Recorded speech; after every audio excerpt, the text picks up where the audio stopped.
సంగారెడ్డి జిల్లా జహీరాబాద్ ప్రాంతం మరోసారి వార్తల్లో నిలిచింది.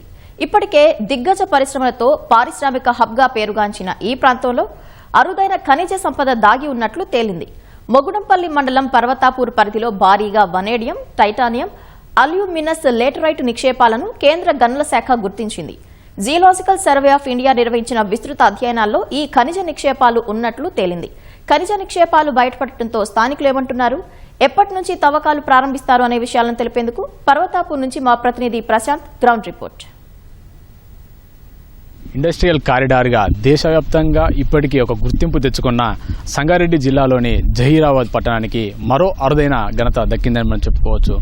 పర్వతాపూర్ అనే గ్రామంలో అరుదైన ఖనిజ సంపద నిక్షేపాలు ఉన్నాయని చెప్పేసి ఇప్పటికే కేంద్ర ప్రభుత్వం గుర్తించడం జరిగింది. అందులో మనకి వేలం వేసి ఇక్కడి భూములను ఇందులోని ఖనిజ నిక్షేపాలను బయటికి తీసే ప్రయత్నాలు సైతం ముమ్మరంగా జరుగుతున్నట్లుగా మనకు తెలుస్తా ఉంది. ముఖ్యంగా చూసినట్లయితే పర్వతాపూర్ పేరు ఇప్పుడు దేశవ్యాప్తంగా మారుమోగే అవకాశం అయితే ఉంది.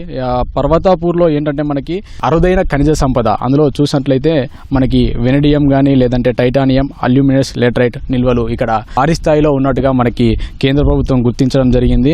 సంగారెడ్డి జిల్లా పర్వతాపూర్ ఈ పక్కనే తండా ఉంది. ఈ తండాలో 2 గ్రామాల్లో కలుపుకొని సుమారుగా 800 ఎకరాల భూమిని ఇప్పటికీ మనకి కేంద్ర ప్రభుత్వం గుర్తించడం జరిగింది. ఈ 800 ఎకరాల్లో పరీక్షలు జరిపిన కేంద్ర గనుల శాఖ ఇందులో సుమారు 15.25 మిలియన్ టన్నుల వెనడియం, 85 మిలియన్ టన్నుల టైటానియాన్ని గుర్తించడం జరిగింది. అల్యూమినియస్ లేటరైట్ నిల్వలు సైతం ఇక్కడ ఉన్నట్లుగా కేంద్రం అయితే గుర్తించడం జరిగింది.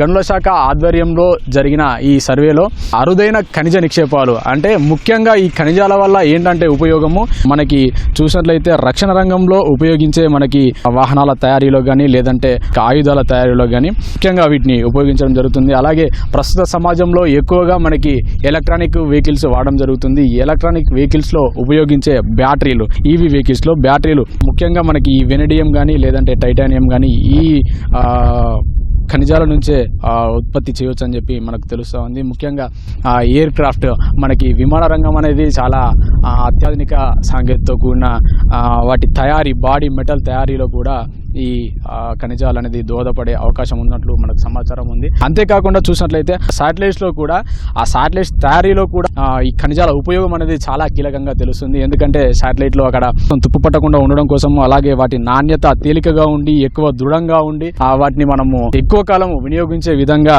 ఈ ఖనిజాలు ఉపయోగపడతాయని చెప్పేసి మనకి కేంద్ర గనుల శాఖ నిర్వహించిన సర్వేలో వెల్లడైనట్టుగా తెలుస్తుంది. అందుకే దీన్ని కీలకంగా తీసుకున్న కేంద్ర ప్రభుత్వము ఇక్కడ ఖనిజాలను గుర్తించింది. త్వరలోనే తవ్వకాలు చేపట్టి సుమారు ఇక్కడ 800 ఎకరాలు అంటే సుమారుగా మనకి 350 హెక్టార్ల భూమిలో ఉన్న ఈ ఖనిజ నిక్షేపాలపైన జూన్ 11వ తేదీన కేంద్ర ప్రభుత్వ ఆధ్వర్యంలో ఈ కేంద్ర మంత్రి, గనుల శాఖ మంత్రి కూడా దీనిపైన ఆయన సమీక్ష నిర్వహించారు.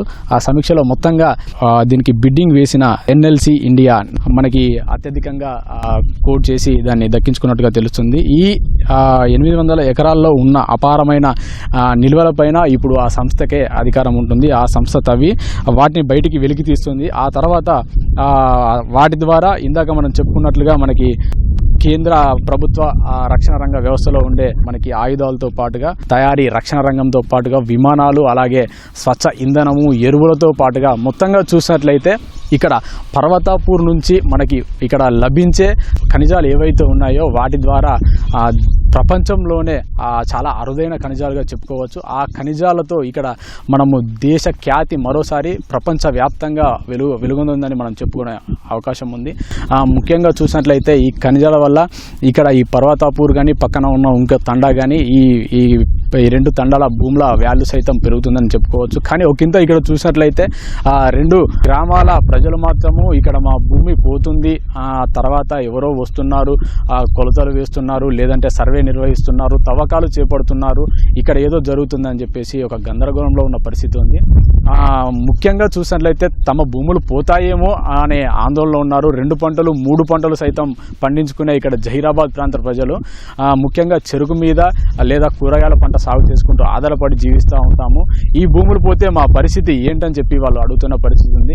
ముఖ్యంగా ఒకవేళ భూములు తీసుకుంటే మాకు న్యాయబద్ధంగా ప్రభుత్వం నుంచి నష్టపరిహారం చెల్లించాలని, అదేవిధంగా దాంతోపాటుగా మాకు ఆ పునరావాసం కల్పించాలని, ఇక్కడ ఒకవేళ మైనింగ్ కనుక ఏర్పాటు చేసి ఈ తవ్వకాలు చేపట్టినట్లయితే స్థానికంగా ఉన్న మా యువతకి, చదువుకొని ఉన్న విద్యార్థులకి ఉపాధి కల్పన కల్పించే విధంగా అవకాశం ఏర్పాటు చేయాలని చెప్పేసి గ్రామస్తులు కూడా మొత్తంగా ఇక్కడ డిమాండ్ చేస్తున్న పరిస్థితి ఉంది.